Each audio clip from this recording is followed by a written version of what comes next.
Buenos días para todos. Bueno, el día de hoy la idea es resolver unos problemas de cálculo en varias variables, específicamente sobre derivadas parciales. ¿Listo? Entonces, lo que vamos a hacer es calcular las primeras derivadas parciales de estas dos funciones. ¿Listo? Son funciones de dos variables, x y y. ¿Listo?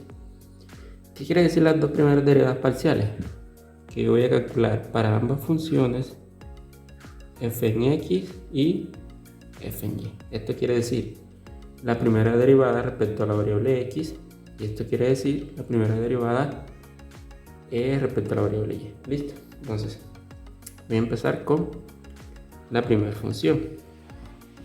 Entonces, la derivada parcial respecto a x de la función f de x, y de esta función significa que voy a derivar esta función respecto a la variable x. ¿Listo?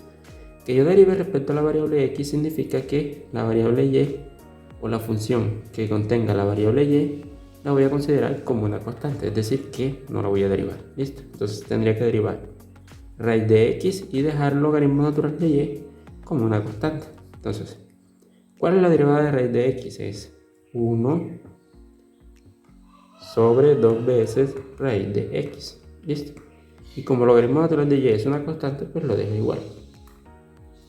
Entonces, ¿cuál sería la primera derivada parcial respecto a la variable x? Va a ser logaritmo natural de y sobre 2 veces raíz de x. ¿Listo?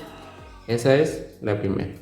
Ahora, ¿qué va a ser la derivada parcial de esa función, pero respecto a la variable y? Ahora lo contrario. Tengo esta función de dos variables, pero ahora la voy a derivar respecto a la variable y.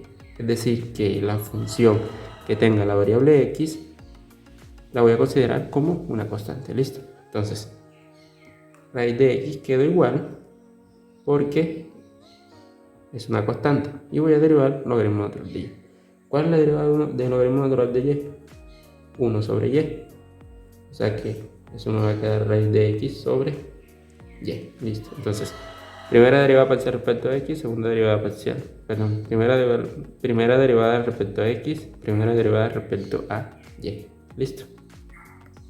Ahora, voy a continuar encontrando la primera derivada, la primera derivada respecto a y y respecto a x, pero de la segunda función. Entonces, voy a empezar con respecto a x. Listo. Entonces, esta función que tiene y, yo la voy a dejar igual porque la estoy considerando como una constante.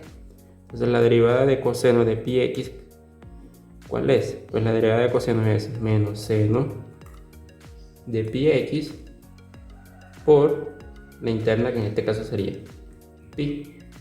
Entonces eso lo voy a escribir como este menos lo saco acá, el pi Euler a menos y por seno de pi x. Listo. Entonces esta sería la primera derivada respecto a la variable x.